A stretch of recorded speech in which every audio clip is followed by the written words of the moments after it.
Hello Team Neuroveda, hi. Welcome to this very slow class. We need 2 blocks for this. Would be handy to have them certainly in some of the postures. This one here, Reclined Angle, in which we're starting, is of course completely optional. It may be helpful just so you don't have to go too deep into the inner thighs or hips. And that'll also help with you not arching too much. Obviously, there's that natural curve in your spine. But it's probably nice to use a few props. And we remember we'll be holding these postures for a long time. 3 to 5 minutes is a good and effective way to stretch into your connective tissue. And we want to do that in stillness, but in comfort. Hence, the postures are all going to be supported. And if you don't have any blocks, you can also find other things. But really make sure that you're helping yourself come into a position of full comfort, which, as you know, if you're practicing with me a lot, I always describe as a pose that you could fall asleep in. And in many ways, that's what we want from the body, just that complete relaxation of the body. The whole of the body is getting heavy while you're starting to observe what's going on in the body without any kind of expectation, agenda, judgment. And you're going to let go of that to-do list.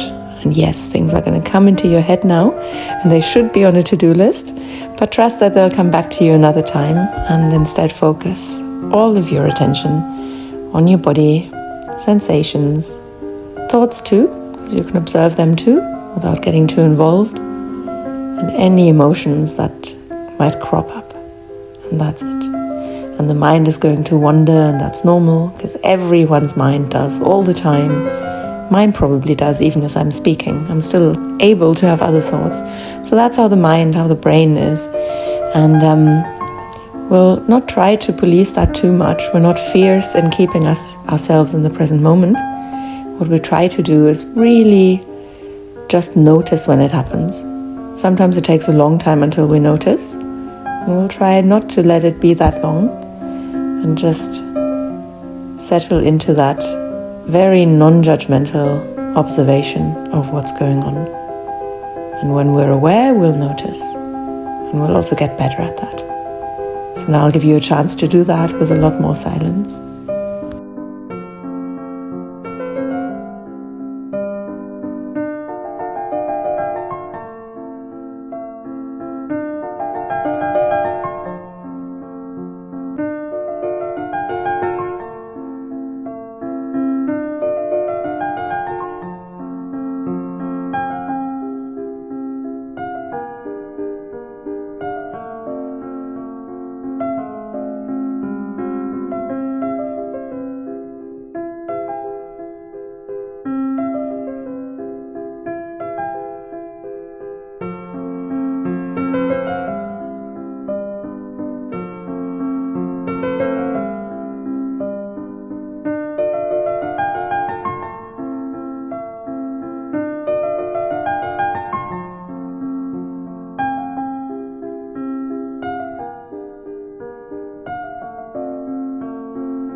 And well done here in this long hold. We're slowly going to come out of the posture and find a comfortable reset pose that will, of course, hold for long enough. And that is completely up to you. I chose this, you might choose something else. Find where you want to be and observe just as carefully what's going on now after this very long hold and how that feels in the body, but also what comes up emotionally. Maybe there's something, maybe there's nothing at all. And every once in a while we might surprise ourselves with what is happening, but we do have to pay attention.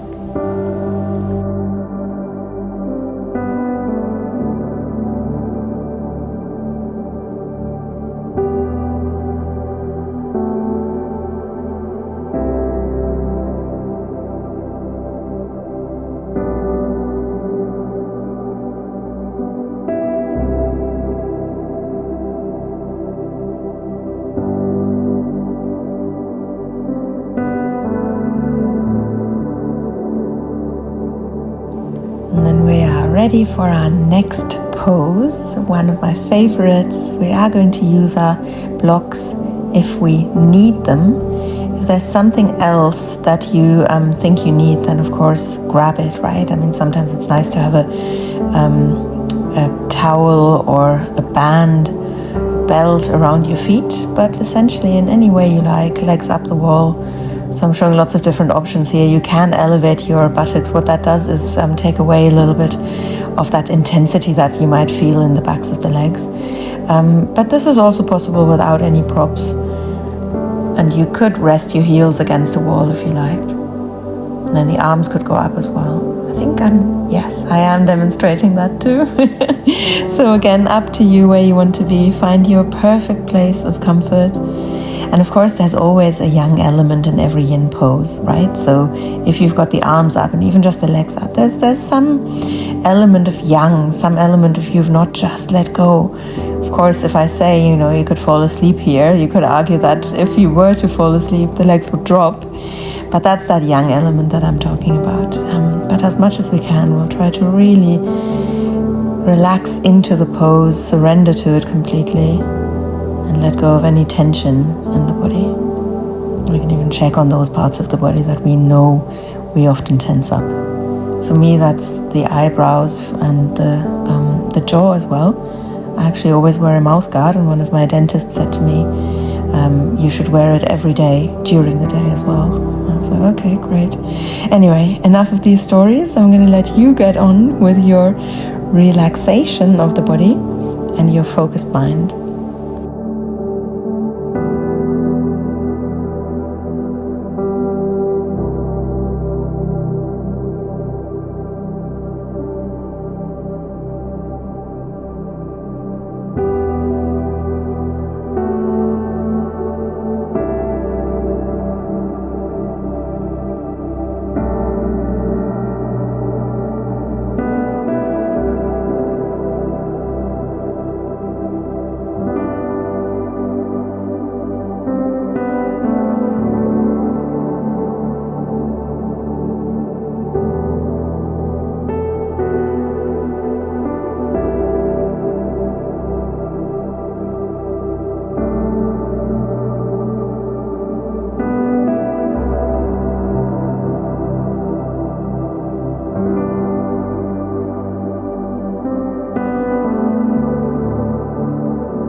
then it's time to come out of the pose nice and gently. You could, as you let go, sigh a little sigh or make a little sound. And find your comfortable rebounder. I say it a lot, but we can really do so much on the level of the soma, not our conscious mind, but purely through the body and understanding the body. A sigh and letting go like that is wonderful. It's tonic to the system, sparks our rest and digest response. Not that we should be in a stressed state right now. And we lie here for a little bit longer. Again, just observing.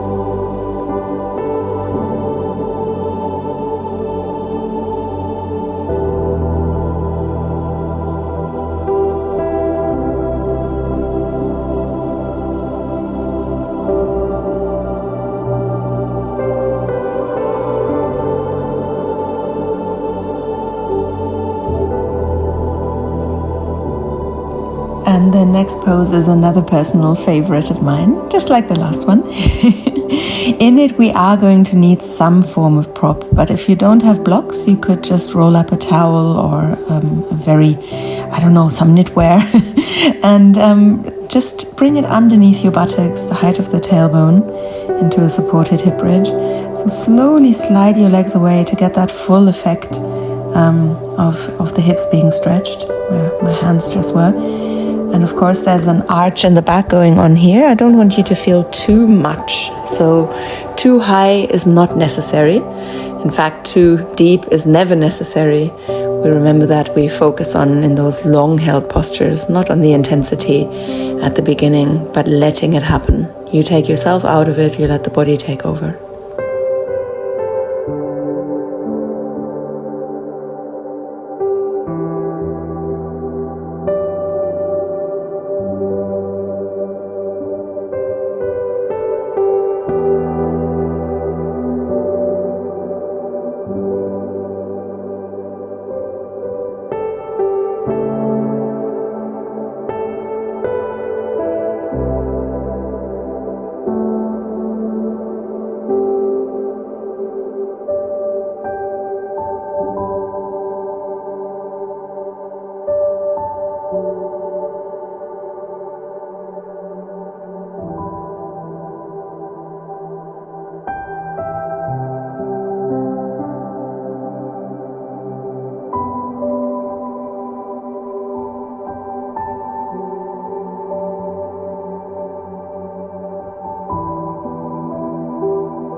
And of course, as always, we take our time releasing from here. Again, these long holds should not be underestimated. They are very, very different than just moving, flowing through postures.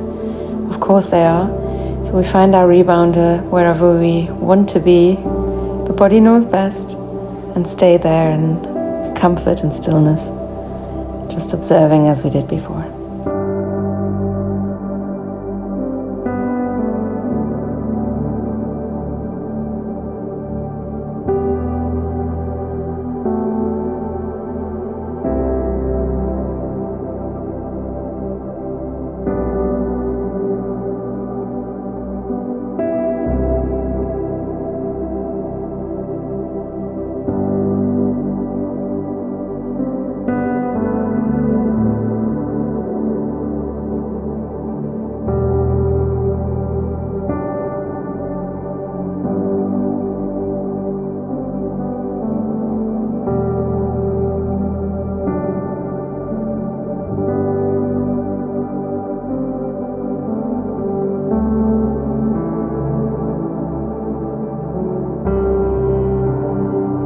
And next we come into happy baby, and here too we could elevate our buttocks as we did in the last pose, if that's in any way helpful. So it might just make this whole thing a little bit more gentle, because if you're rising like that, it will feel nice in the back as well, most likely. But you don't have to reach so high for the feet, and of course we don't have to hold on to the feet. You make this your posture, even if that means the angle of the legs is different, because we can focus on a lot of different things here. Backs of the legs, inner thighs, hips. So it's up to you where you want that focus to be.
And then in your own time, find your comfortable reset posture.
And then at the risk of sounding like I constantly say one of my personal favorites, the next one also really is. It opens up the chest, the upper body really nicely, and lets the shoulders drop. Great if you're sitting at a desk all day, which of course I don't, but it feels really nice for me as well. I mean, if you're doing a lot of weights as well, then supported fish is really, really great.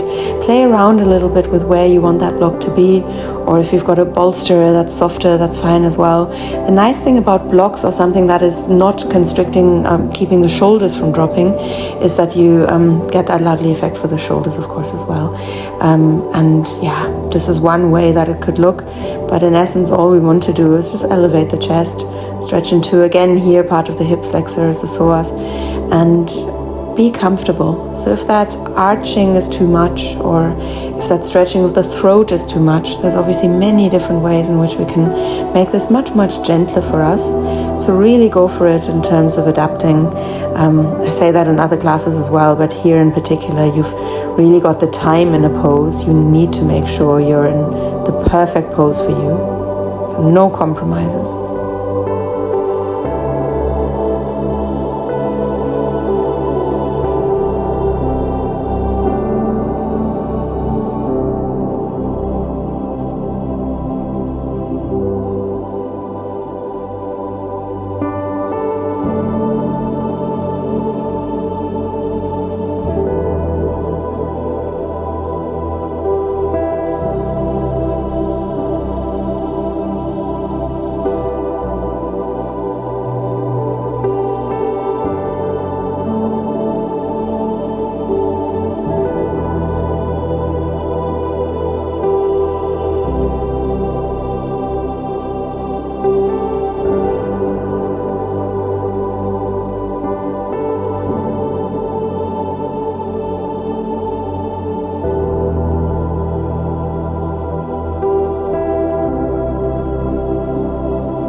And then time to slowly come into our next rebounder. May just be nice to fold forwards here as a counter, but yeah, rebounders of course don't have to be counter postures. They're just where your body wants to be. And this is where my body wanted to be. Maybe you're joining me there. Who knows?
Cool. And now that it's become a thing, I apologize. The next one really is one of my favorites too. And for me, it cannot not be taught in a yin class or in any asana class, in any physical posture yoga class. And that's your reclined twist. And it's just beautiful. It's so nice, and it's a lovely way to end as well. We're not ending on that, but that's a lovely beginning and end. Wonderful posture, and there's so much wonderful good things to the body. I'm going to stop talking now and let you keep focusing on focusing the mind.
gently release into our rebounder, wherever we'd like to be now.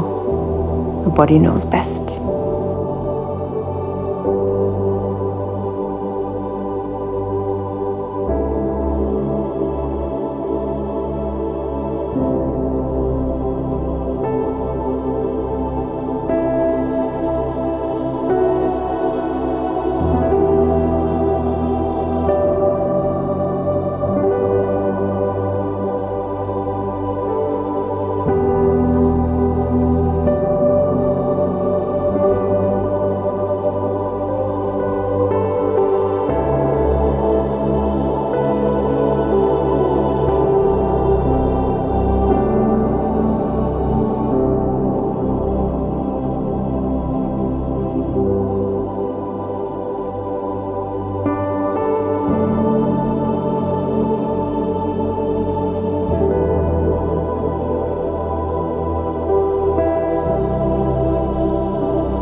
And then surprise, surprise, the other side. One of my personal favorites. So come into that same twist on the other side. Oh, I got a little bit confused there, didn't I? So knees to the right if you had them on the left beforehand. Obviously I wasn't giving pointers here, but yeah, wherever you want to be. I should call this an Advanced Yin class because it's got far fewer pointers and guidance for you than other Yin classes I teach. But that really is up to you. And one doesn't need to over-explain all the time.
And then into the next pose in your own time. Make your way onto all fours. This is the only one that is not lying down in some way, shape or form. And we want to melt our heart into the mat. First replace your elbows with your hands and then come further forwards. If the chest is comfortable on the ground, bring the chin onto the ground. Then I've also got an option here to go a little bit deeper into the shoulders by just raising the arms up onto the blocks if you have, or anything else that you might use for that. And then the hands could gently rest on the shoulders as well. Just one of many options.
And then from here we release into our last rebounder.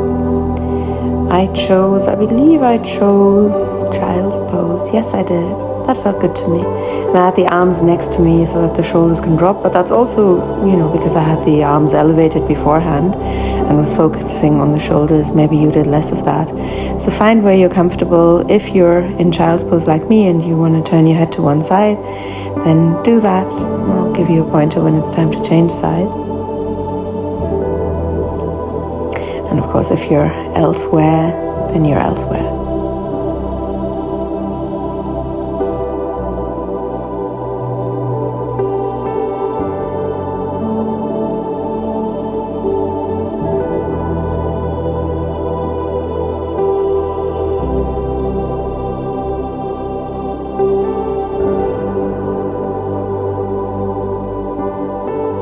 And for those who were in child's pose and had their head facing one way, turn your head the other way now.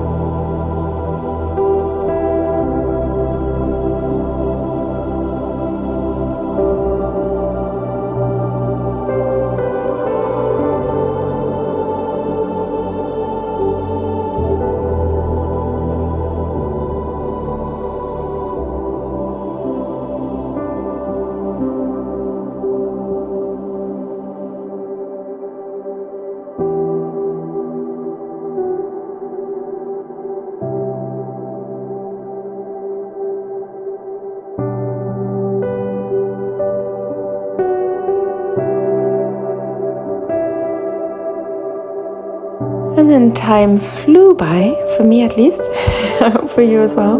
Slowly make your way up to seated, and in the process move into any part of the body that needs moving. And bring your hands to your rib cage and your stomach to feel the breath, and then check on your chest, breath there, heartbeat there.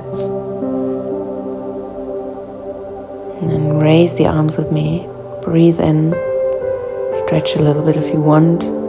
Arms stay high. And then you might join me in a sigh out as we're dropping the arms, or as I'm dropping the arms. And again, inhale up and sigh out. And if you want, one more time with me, arms up and release on a sigh. And thank you as always for joining. You can rub your hands together and place the palms over your face if you want. Open the eyes and let go whenever you're ready. Bye bye everyone. Love you all.